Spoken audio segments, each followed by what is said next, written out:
Tema kita belajar hari ini cukup unik. Yang milih Pak Filipus dari Ngunut Tulungagung.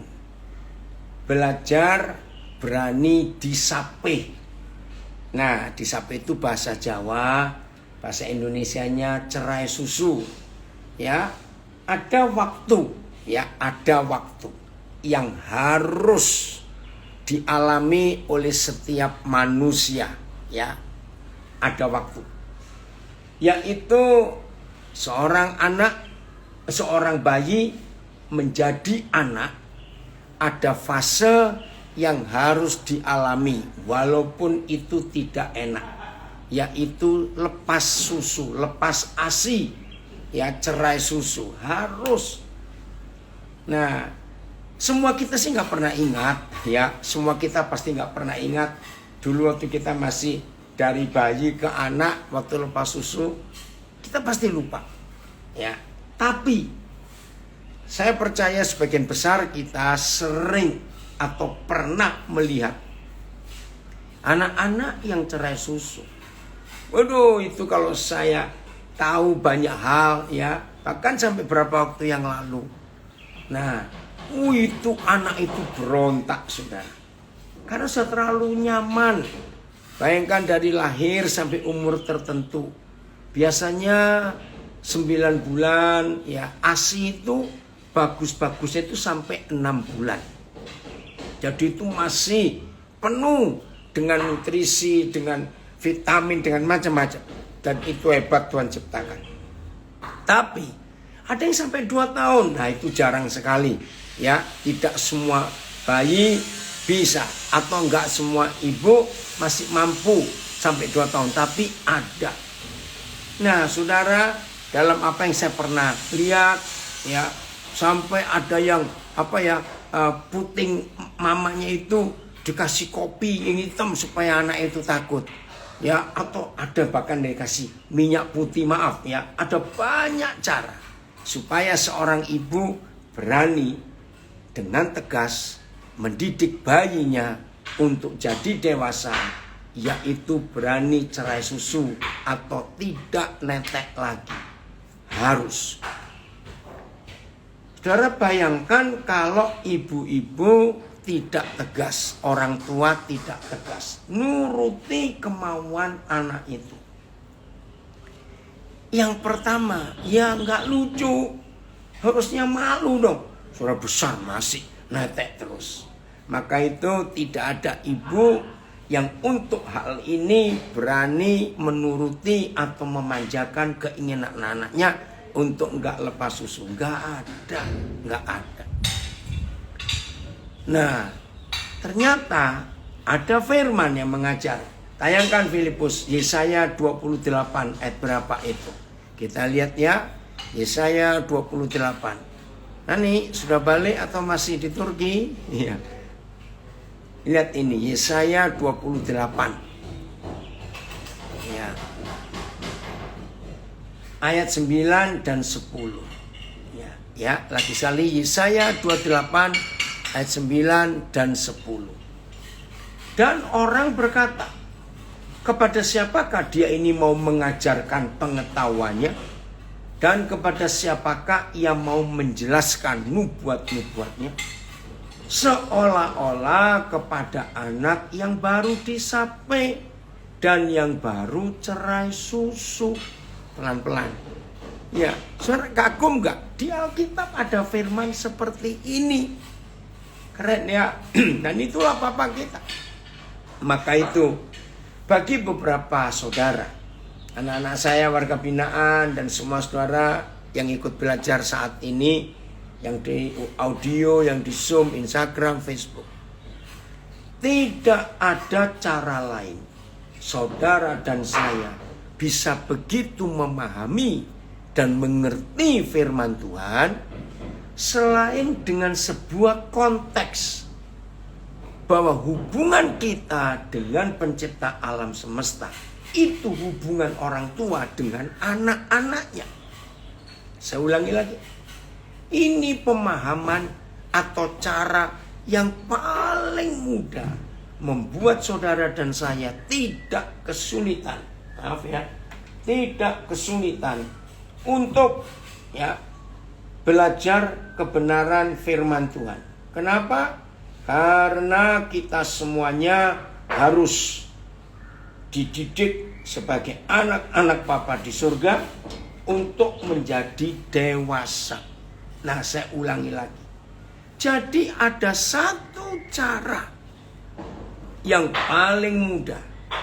Maaf, izinkan saya berkata ini. Saudara, sebetulnya kita nggak perlu mengenal Tuhan lewat teologi. Maaf, tidak perlu. Cukup menyadari bahwa kita ini anak, dia itu papa. Saya ulangi, cukup dengan konsep dan konteks kita ini anak-anaknya dan dia itu papa kita. Nah, kalau saudara dan saya selalu ingin kenal Papa di surga dan belajar lewat firman-Nya, cukup menyadari hubungan orang tua dengan anak dan anak dengan orang tua. Itu saja. Maka firman itu jadi hidup. Firman itu jadi terbuka. Rahasia serumit apa akan terbongkar. Nah, ini buktinya. Tayangkan kembali Filipus, Yesaya 28 ayat 9 dan 10. Ya, amin, dari Medan. Dan orang berkata, kepada siapakah dia ini mau mengajarkan pengetahuannya? Dan kepada siapakah ia mau menjelaskan nubuat-nubuatnya? Seolah-olah mengajarkan pengetahuan, menjelaskan macam-macam firman kepada anak yang baru disapai dan yang baru cerai susu. Jadi artinya sia-sia pelajaran itu. Nah, ini hubungan orang tua dengan anak, anak dengan orang tuanya. Keren ya, sampai sedetail ini Bapa kita di surga menyampaikan firman-Nya. Ayat 10. Nah, anak-anak yang masih umur segitu itu, lihat, sebab harus ini, harus itu, mesti begini, mesti begitu, tambah ini, tambah itu. Lucu ya firman ini, tapi itulah fakta dalam hidup kita. Nah, saudara, banyak tulisan dalam Alkitab, ya, khususnya kitab Ibrani pasal 6, pasal 12. Kalau ditinjau dari waktu, kamu ini sudah sangat dewasa waktu, ya. Tapi kenapa kamu masih diajarkan hal-hal dasar, ya, hal-hal yang sepele? Padahal kalau menurut waktu kamu ini sudah jadi pengajar. Tapi kenapa kamu masih anak-anak, kamu nggak dewasa? Itu tadi, nggak mau cerai susu, nggak mau disapai. Hal-hal kecil masih diberitahu, sebab harus ini, harus itu, mesti begini, mesti begitu, tambah ini, tambah itu.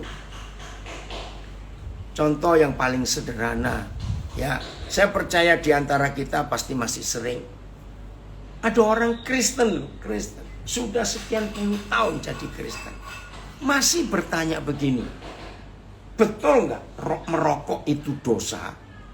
Nah, kalau ada yang sudah sekian tahun menjadi murid Tuhan Yesus, menjadi anak Bapa di surga, tapi masih tanya, masa merokok itu dosa?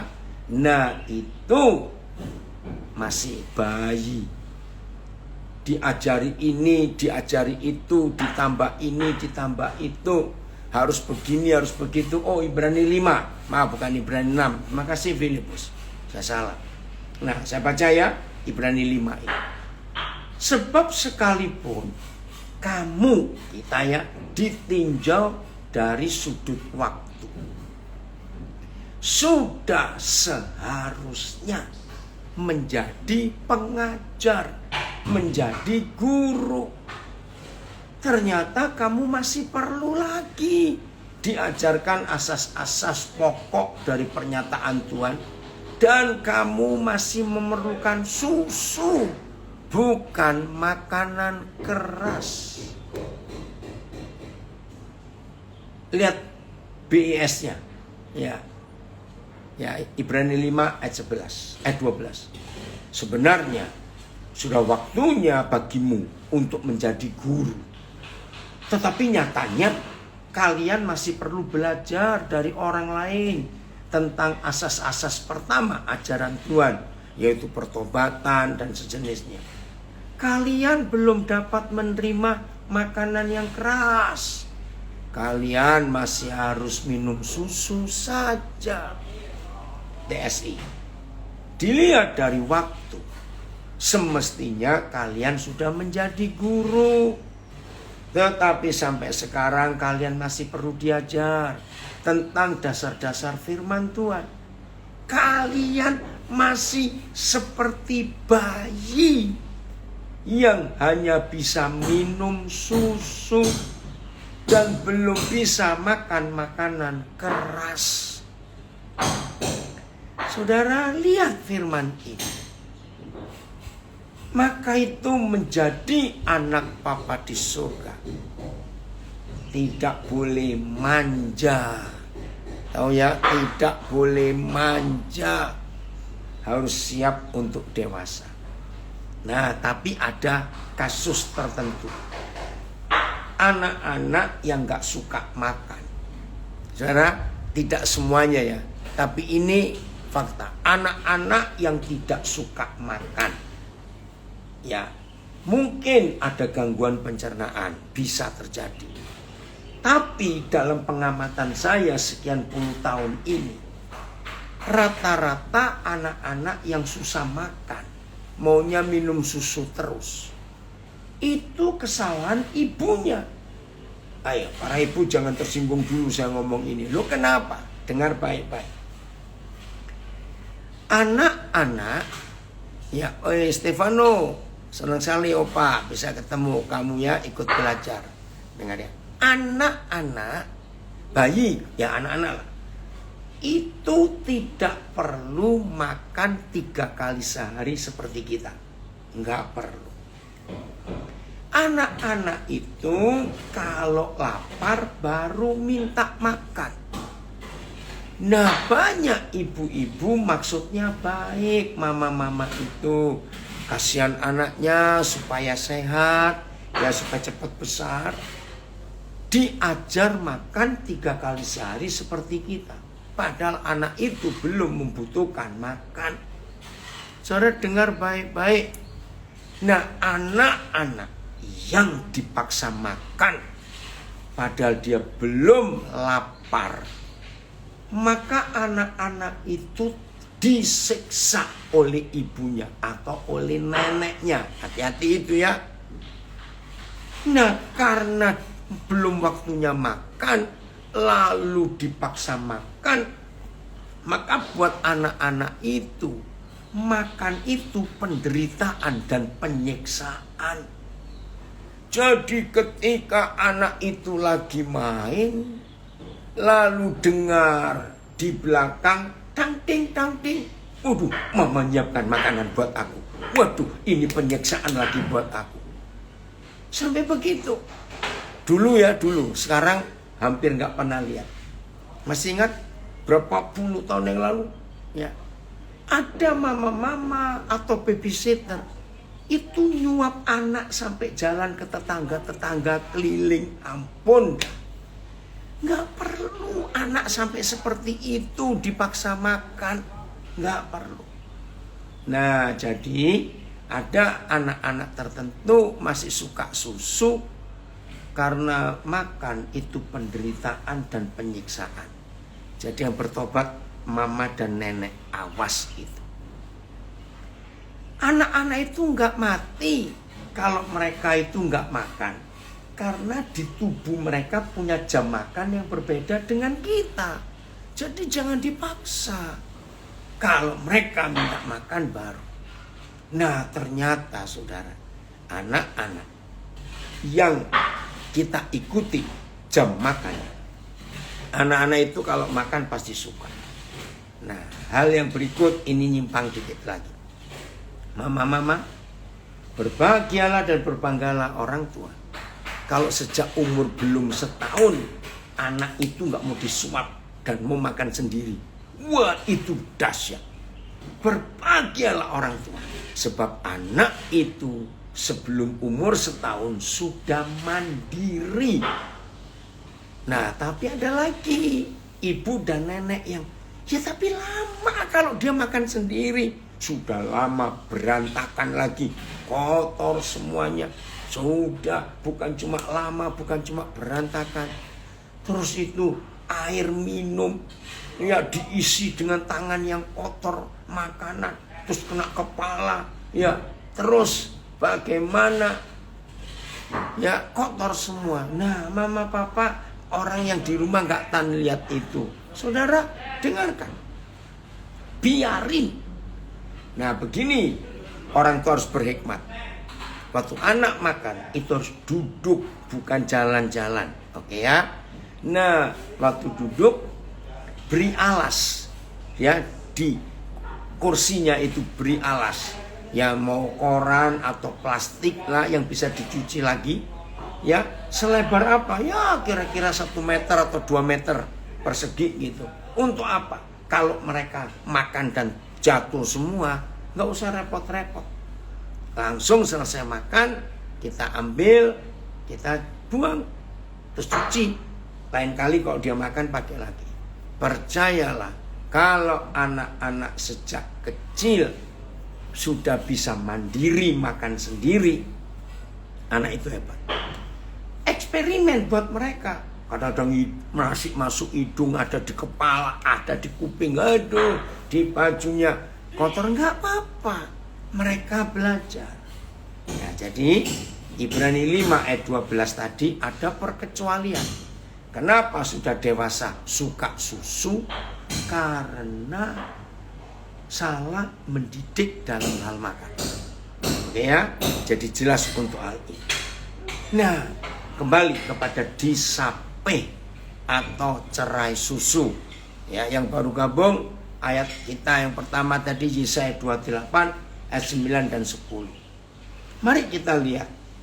Binatang saja menyape anaknya. Ayo, siapa yang pernah pelihara anjing? Ya. Ada toh? Nah, saya masih kecil lihat fakta itu. Ada anak-anak anjing yang manja.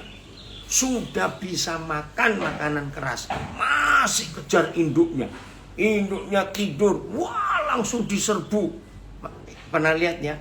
Saudara lihat, hebat induk anjing itu. Dia tendang anak-anaknya yang mau nyusu lagi. Sudah besar kok. Bahkan induknya lari.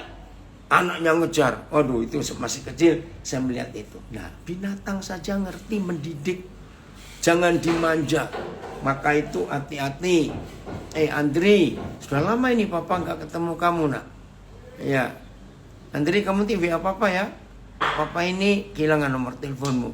Ya. Andri Pasaribu maksudnya, dengar ya. Nah ini fakta yang lucu sekali. Tapi kita harus tahu. Induk Raja Wali. Ya, induk betul ya Jo. Itu ada komen dari Bali. Terapkan pelajaran itu untuk anak-anak kita. Ya sebentar saya baca dulu. Betul, kami menerapkan ajaran ini. Anak-anak kami tidak dipaksa makan.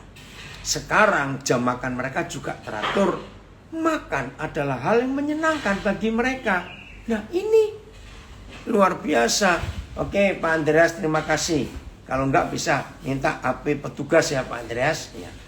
Nah jadi anak-anak itu kalau diajar punya jam makan sendiri, anak-anak jadi suka makan. Karena buat mereka makan itu kenikmatan, bukan hukuman. Kita buka Ulangan 32. Bukan cuma anjing, ya, tapi burung Raja Wali. Waduh, ini adik saya ini, Rudi. Koden merasa bersalah betul ini. Tanggal 3 Maret yang lalu, Rudi WA Koden. Nanti Koden telepon habis ini, Rud. Ya, maaf, betul maaf. Lihat ini, Ulangan 32. Ayat 11 dan 12. Ini cara yang Tuhan pakai. Wow. Saudara saya ini, Guten Morgen Yudi. Ya. Nah, ada komen di Facebook saya. Setuju. Biarin anak-anak makan sendiri. Soal berantakan nanti bisa diberesin. Orang tua yang terlalu mendominasi anak-anak dalam hal makan, maka orang tua seperti itu akan cenderung mendominasi seluruh hidup anak-anaknya.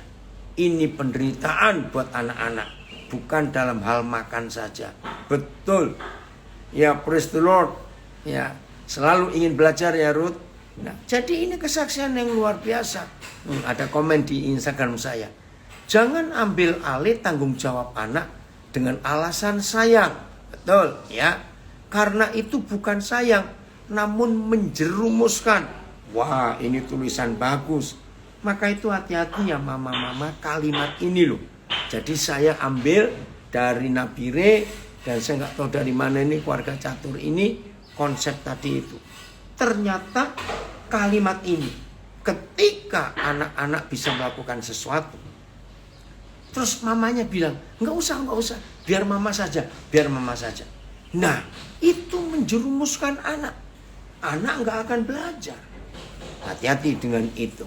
Oke, kita lihat 32 kitab Ulangan ayat 11 dan 12. Nah, ini cara induk Raja Wali menyape lepas susu dari anak-anaknya. Rudi, bisa tolong bahasa Inggrisnya apa ya? Disape atau lepas susu itu, supaya kita juga bisa belajar. Ini adik saya dari San Francisco ikut gabung. Lihat Ulangan 32 ayat 11. Laksana Raja Wali menggoyang bangkitkan isi sarangnya, melayang-layang di atas anak-anaknya, mengembangkan sayapnya, menampung seekor dan mendukungnya di atas kepaknya. Wih, seru sekali. Saudara, lihat konsep burung ini. Jadi binatang saja mau menyape anaknya. Kalau induk Raja Wali yang sekian waktu lamanya sibuk mencarikan makanan buat anak-anaknya, terbang jauh, terbang tinggi, keliling-keliling, putar-putar, lalu memberikan makan. Wow, Pak James Bond, James, lama sekali kamu gak kontak papa. Nanti WA ya James. Ya, masih ada di Halmahera, nanti kontak. Nah, saudara, kata lain menggoyang bangkitkan, merusak.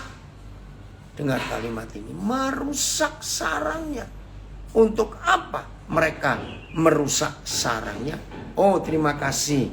Sudah, anak saya, Agus Sumenep, milk release. Terima kasih. Ya, Agus. Ya, jadi yang mau belajar bahasa Inggris cerai susu atau disape itu milk release. Ya, melepaskan anak dari susu. Terima kasih, Gus.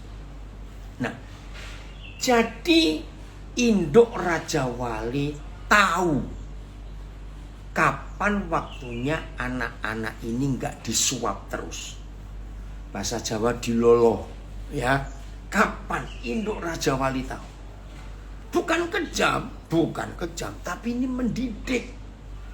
Begitu induk Raja Wali tahu, anak-anaknya nggak perlu disuap lagi, dicarikan makanan lagi, maka zona nyaman. Nah, ini istilah manajemen. Zona nyaman anak-anak Raja Wali dirusak. Waduh. Terus setelah dirusak, anak-anak itu pasti teriak-teriak. Pasti berkata, mama jahat, mama kejam. Kenapa rumah kami dihancurkan? Kenapa? Anak-anak gak ngerti bagaimana yang tujuan si induk ini menggoyang bangkitkan, merusak sarang anak-anaknya. Coba Filipus lihat berapa terjemahan lain ayat 11 ini. Ya. Kemarin salah satu anak saya juga, dia menemukan satu terjemahan yang baru soal doa Bapa kami, bagus. Ya, maka itu kita harus punya banyak versi terjemahan. Disape, win, bacanya gimana ini? Shirley, W-E-A-N-E-D, win. Ya, kayak bacanya begitu. Saya baru tahu juga ada istilah ini. Nah, dia ngirimkan saya terjemahan, saya lupa terjemahan apa. Kalimatnya begini, doa Bapa kami, tapi yang bagian mengampuni. Tuhan, jangan ampuni kesalahan saya dulu, karena saya belum mengampuni kesalahan saudara saya. Wah, saya bersyukur dapat terjemahan bagus. Yang saya ulangi ya, Tuhan jangan ampuni kesalahan saya, karena saya belum mengampuni saudara saya yang bersalah kepada saya. Wah, itu bagus. Oh, ini terjemahan Amplified. Terima kasih Filipus. To whom will he teach knowledge? Yang Yesaya 28 tadi ya. Kepada siapa? Dia, Bapa di surga, akan mengajar pengetahuan. Pertanyaan pemabuk. Keren sekali Amplified ini. As the drunkard. Ya. Jadi si pemabuk tanya. Ya. Mau diajarin apa? And whom will he make to understand the message? Dan kepada siapa Bapa di surga akan menjelaskan berita-beritanya? Those who are babies just weaned. Oh, ini kata wean ya, terima kasih. Just weaned from the milk, yang menginginkannya, and taken from the breast. Ya, is that what he thinks we are? Nah, jadi kita jangan jadi anak-anak terus. Nah, belum selesai Filipus, berapa terjemahan itu ya?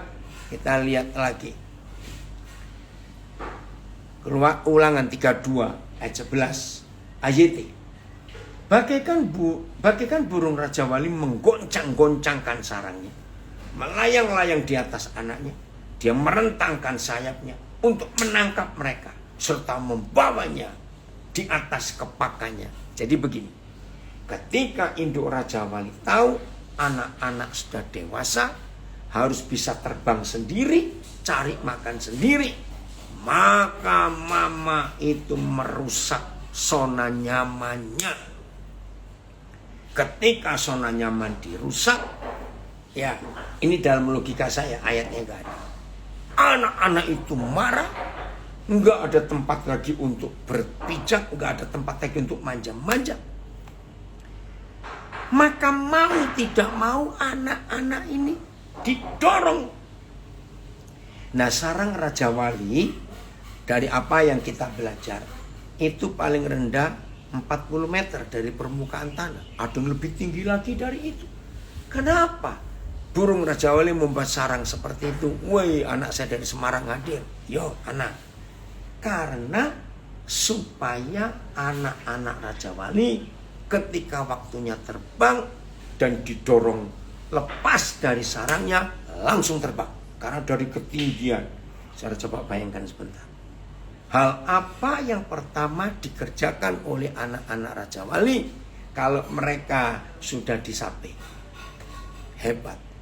Yang pertama mereka kerjakan adalah mengepak-ngepakkan sayapnya, yang sejak mereka netas dari telur, mereka tidak sadar kalau mereka punya sayap seperti induknya, karena nggak pernah dipakai. Pasti mereka ketakutan, teriak, aduh, kenapa begini? Nah, AYT bagus. Dia merentangkan sayapnya untuk menangkap anak-anaknya, serta membawanya di atas kepakannya. Oh, terima kasih Papa. Ini membuat kita jadi dewasa. Hebat sekali. Saudara, induk Raja Wali gak kejam.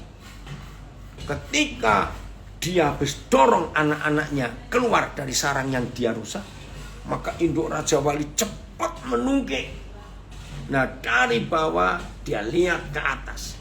Kalau ada anak-anak yang gak berdaya, dia langsung naik lagi dan didukung, ditangkapnya dan dibiarkan ada di atas kepakannya. Itu luar biasa. Tuhan seperti itu dalam hidup kita, mendidik kita menjadi dewasa. Maka itu harus siap untuk dididik. Nah, kalau kita melihat induk Raja Wali ini bukan kejam, ya, BS seperti burung elang yang mengajar anaknya terbang, menangkapnya di sayapnya yang terbentang. dan mendukungnya di atas kepak-kepaknya. Wih, luar biasa. Nah, saya menemukan ini, saudara. Walaupun ayatnya nggak ada, tapi semua kita tahu. Sekali, dua kali, thank you Rudy. This is the word of God, very deep. Betul. Nah, ketika sekali, dua kali anak-anak Raja Wali ini ketakutan. Percaya enggak? Ketiga kali induknya melepaskan dari gendongan induknya ini. Jawab pertanyaan saya. Begitu anak Raja Wali ini sadar, wow, aku bisa terbang. Jawab pertanyaan saya. Kira-kira mereka mau balik ke sarangnya lagi enggak? Setelah mereka tahu, loh ternyata sayapku ini bisa juga terbang kayak indukku. Saya percaya enggak akan mau balik. Mungkin nakal-nakal kayak kita, malah enggak pulang-pulang sudah. Filemon, maaf ini, Papa kemarin enggak sempat telepon kamu. Betul, dari Jogja. Amin. Didikan sangat penting, betul. Mendisiplin anak, bukan kejam, tapi menyiapkan masa depan mereka. Dari Medan, dahsyat. Bapak di surga akan terus mengajarkan anak-anaknya terbang tinggi sampai menikmati badai dan semakin tinggi. Amin. Saudara percayalah, anak Raja Wali itu betul. Dari Surabaya bilang, anak Raja Wali itu nggak akan balik ke sarangnya. Sudah nikmat, bisa terbang. Waduh, bayangkan selama itu mereka cuma ada di lingkungan kecil sarang itu. Tapi begitu mereka tahu bisa terbang, melihat alam, melihat dunia yang luas, nggak akan balik. Saudara, lihat waktu ini begitu cepat berlalu, bukan? Sudah hampir pertengahan Maret, cepat sekali. Pertanyaannya, betul Frankie, luar biasa firman ini. Didikan Tuhan atas kehidupan kita. Saya cerita pengalaman saya. Mentor saya yang paling dekat. Ya, di antara beberapa mentor yang Tuhan berikan kepada saya itu Yeremia Rim almarhum. Oke, saya baca dulu komen di Facebook. Seperti anak Raja Wali sadar, aku bisa terbang. Maka kita bisa sadar, aku bisa hidup kudus. Amin. Oh, Bukit Semut ruangannya dipakai ya. Tuhan memberkati saudara. Nah ini, kalau yang di LP tempatnya nggak banyak, harus keluar gantian dengan acara yang lain. Nah, Yeremia Rim ini unik. Waktu dia mendidik saya, ya, jadi saya sering pergi dengan dia dalam pelayanan. Dan itu yang saya pakai juga untuk anak-anak saya, murid-murid saya. Jadi Yeremia Rim akan tanya saya kalau dia pelayanan, Den, dia manggil saya Den, nanti kamu yang pertama sebelum saya khotbah, disuruh apa? Ya kamu sharing sesuatu. Waduh, pertama saya takut. Wow, adik saya dari Sydney dulu, ya Janur, biar kita boleh belajar seperti induk Raja Wali dalam mendidik anak-anak kita. Amin. Jang, betul. Aduh, luar biasa. Ya, dari Medan saya baca ya. Kami menikmati pengajaran suami istri dalam 7 bulan ini, luar biasa. Pengajaran gereja akurat dan seimbang. Kami makin memiliki kepastian terus terbang tinggi. Amin. Itulah papa kita. Nah, jadi pendek-pendek aja. Kalau Roh Kudus gerakkan, saya mulai, saya ngomong. Ya, dan itu hebatnya Yeremia. Dia bisa ngikuti kalau saya duluan yang bicara. Nggak panjang.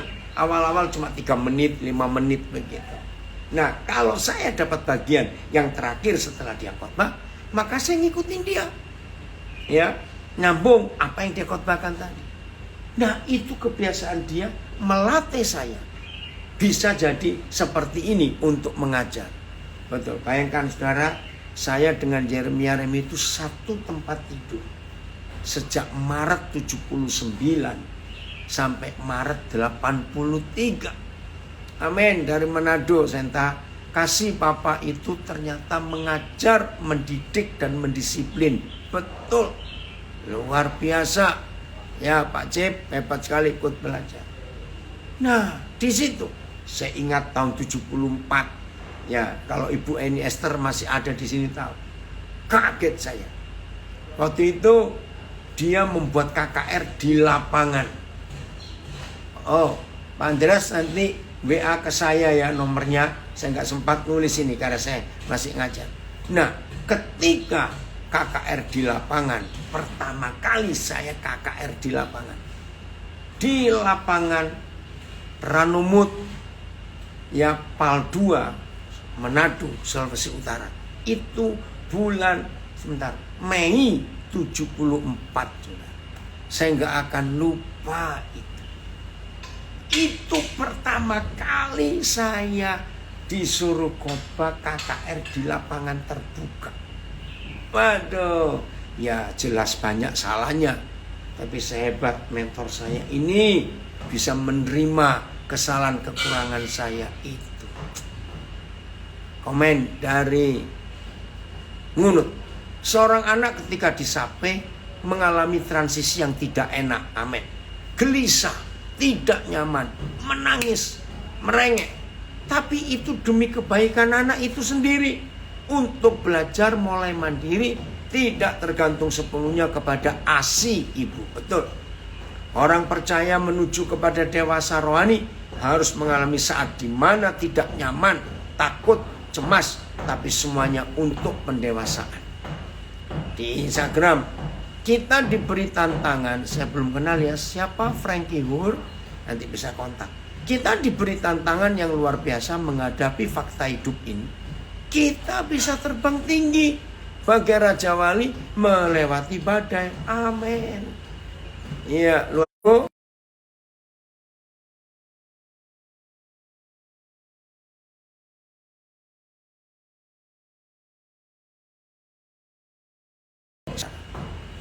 Berarti kita harus siap untuk mengalami hal yang tidak enak. Nah, dari situ Yeremiarim terus saya dilatih. Wow, dari San Francisco, I wish I were there. Now you are there, Rudy. Iya. Maaf. Jadi didikan yang gak enak itu justru itu baik untuk mendewasakan kita. Maka itu ayo kita hidup seperti itu. Wow, terima kasih Freli, terima kasih ya Pak Purba. Betul, bagaimana Tuhan mengajarkan saya lewat Yeremiarim almarhum. Inilah kemuliaan Tuhan yang ada di hidup kita. Kalau saudara dan saya mau dididik, mau didisiplin, walaupun gak enak. Jadi Ruth, ini jawaban pertanyaan pergumulan kalian sekeluarga. Kenapa? Zona nyamanmu, ya comfort zone masing-masing kita sedang diobrak-abrik oleh Tuhan. Karena comfort zone atau zona nyaman itu membuat kita nggak jadi dewasa. Tetap anak-anak terus. Lubuk Basung harus keluar. Tuhan memberkati LP Lubuk Basung. Ya. Jadi ini yang Tuhan izinkan atas kehidupan kita. Walaupun nggak enak. Tuhan memberkati anak-anak saya, saudara saya di Lubuk Basung ya. Tetap setia dalam bersekutu dengan Tuhan. Nah, kita lanjut. Bagaimana cara dia mendisiplin kita? Ibrani 12. Ibrani 12. Mulai ayat 5. Amen, Ruth. You understand it very well. Praise the Lord. Papa, kuatkan adik saya ini. Mengalami disiplin didikan. Comfort zone-nya digoyang. Sebentar lagi akan menang. Oh, ada yang tanya di Instagram saya. Bagaimana caranya menghadapi sikap anak yang keras? Kalau ada sikap anak yang keras, coba selidiki didikannya waktu masa kecil bagaimana. Nah, anak yang keras itu tadi yang dari Nabire ada tulisan. Orang tua yang suka ngatur, mendominasi, membuat anak ya tidak punya pilihan, selalu dipilihkan oleh orang tuanya. Nah, anak seperti itu jadi keras dan pemberontak karena dia capek. Ini nggak boleh, itu nggak boleh. Aku mau begini salah, mau begitu salah. Nah, jadi yang tanya ini saya belum kenal. Ya, coba dekati anak itu, minta maaf. Ya, atau anak ini dibully di sekolah, dilecehkan oleh teman-temannya, sehingga dia berontak, dia nggak terima. Lah, pelampiasannya di rumah. Nah, itu anak yang keras. Oke, ada tanya lagi yang di Zoom. Sebentar ya. Yang mana Pak Andreas? Oh, bagaimana dengan orang tua yang paksa anak-anaknya les pelajaran, les musik, misal piano, karate, balet, bahasa, sejak Senin sampai Sabtu, sepulang sekolah sampai jam 7 malam. Katanya orang tua sebagai bekal nanti dewasa. Nah, ini didikan yang salah. Anak-anak yang dipaksa belajar ini, belajar itu, macam-macam. Padahal bukan talentanya di situ. Anak-anak ini menderita. Tolong ya, papa mama jangan sejahat itu. Itu papa mama kejam yang menyiksa, abuse anak-anaknya. Itu secara hukum perlindungan anak, orang tua ini harus ditangkap. Walaupun maksudnya bagus. Oh, Sungguh Minasa keluar juga. Oh, ada yang dari Sungguh Minasa.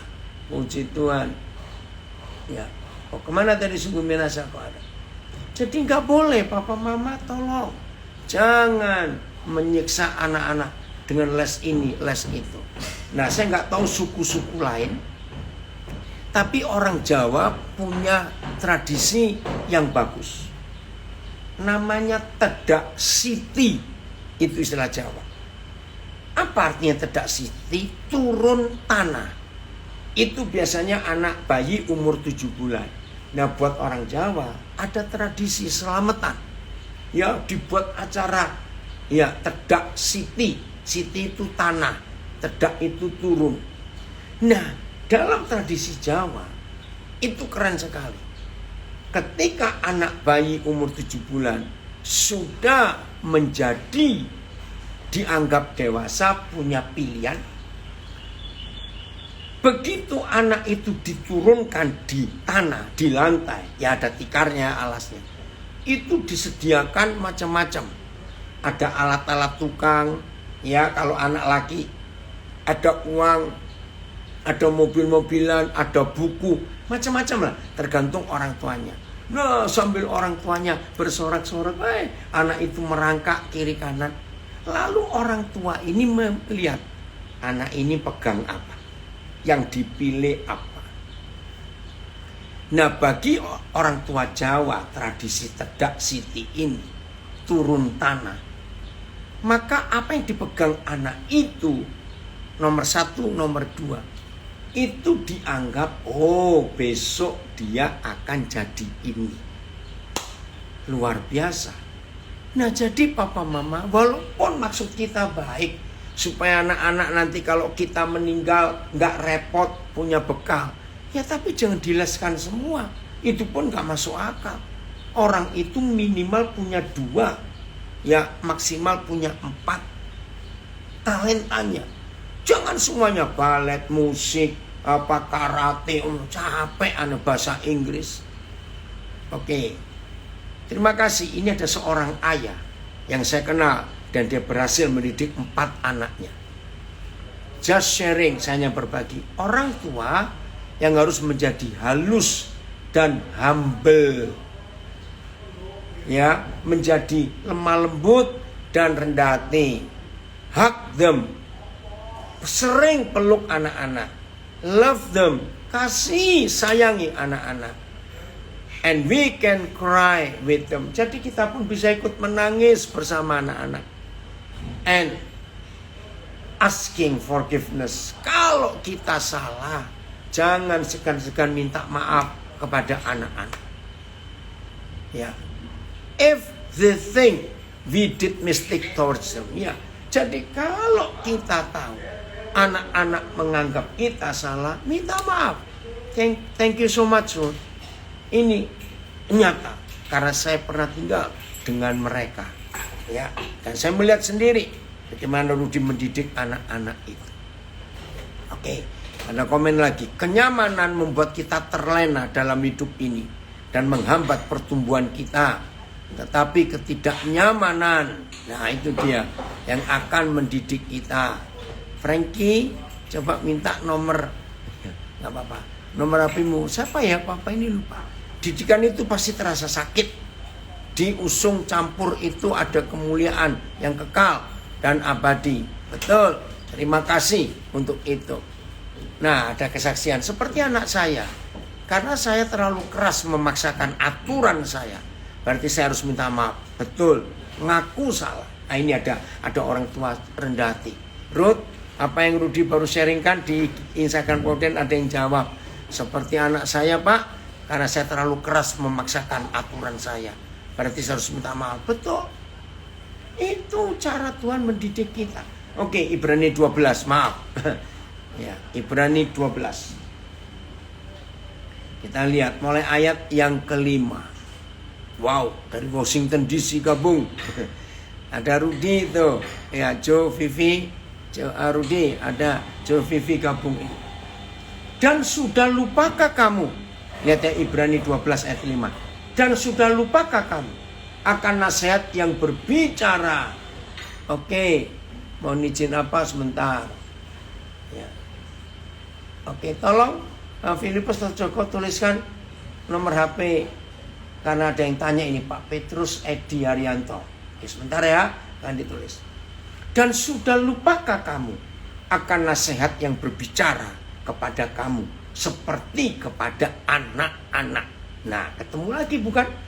Ini salah satu cara belajar firman yang paling mudah. Selalu menyadari hubungan kita dengan pencipta alam semesta. Itu hubungan anak dengan orang tuanya. Ya, saya ulangi lagi.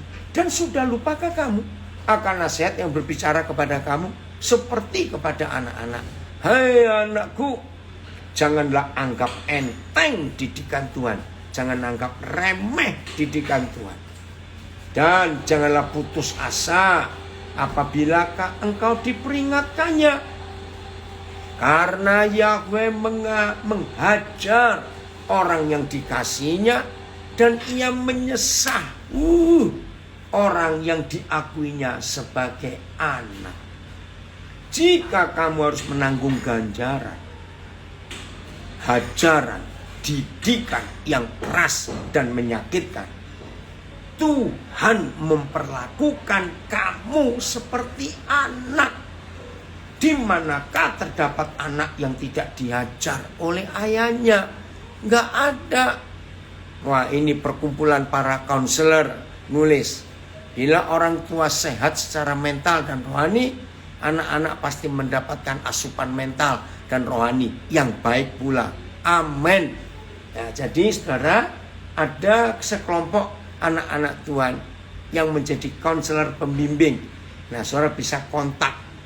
Ya, jadi di IG, ya, di Instagram, saudara bisa klik perkumpulan garis bawah tengah, bukan garis tengah, garis bawah tengah, perkumpulan konselor.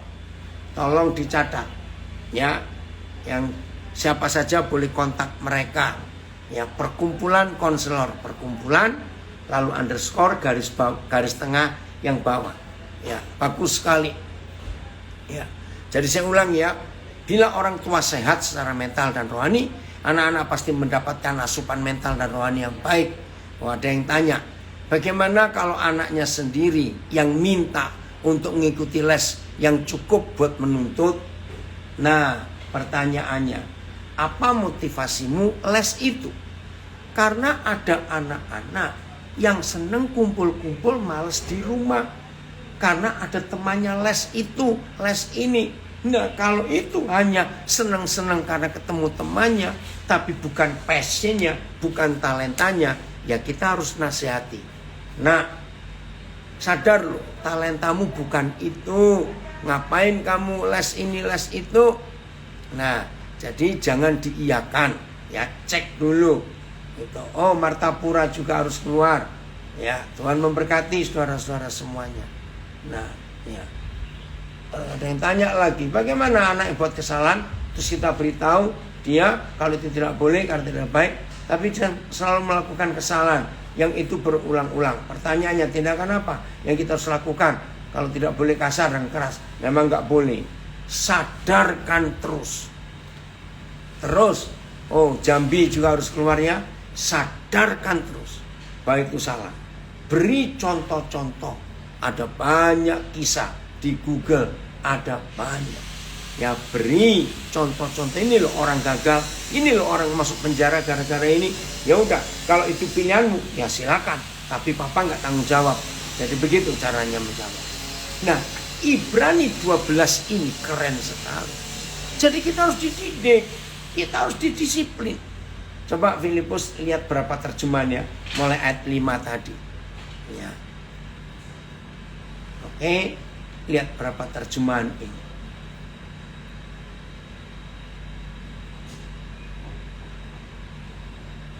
Ya. Ayat. Dan apakah kamu telah melupakan nasihat yang diberikan kepadamu sebagai anak-anak? Hai anakku, jangan anggap enteng didikan Yahweh. Dan jangan merasa kecil hati ketika kamu ditegurnya. BIS. Dan janganlah melupakan nasihat Tuhan ini yang diberikan kepadamu sebagai anak-anaknya. Ya, anakku, perhatikanlah baik-baik ajaran Tuhan dan janganlah berkecil hati kalau ia memarahimu. Wah, terima kasih Papa. Kalau kamu salah, kami salah, Tuhan berhak marahi. Terima kasih.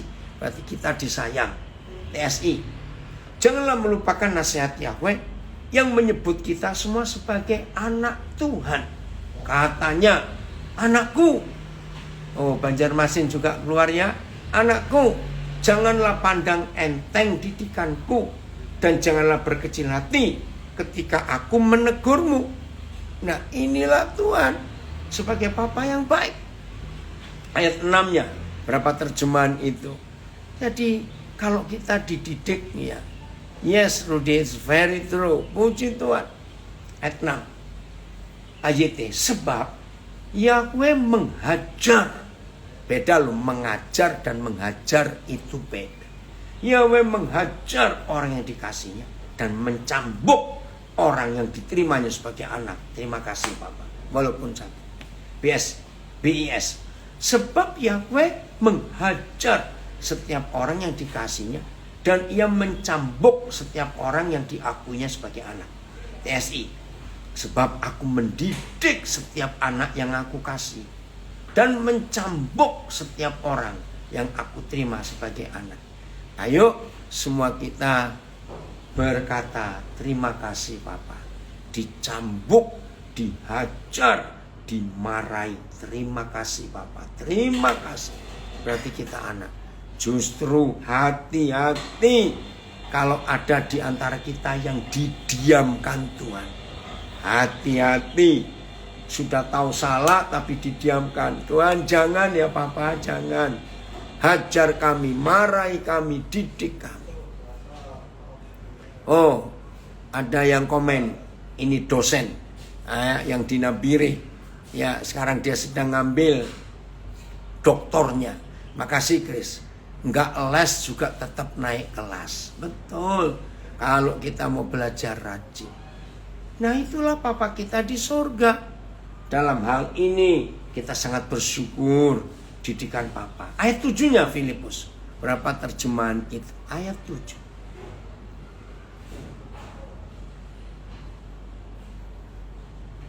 Ya, kita lihat ayat 7-nya. Ya.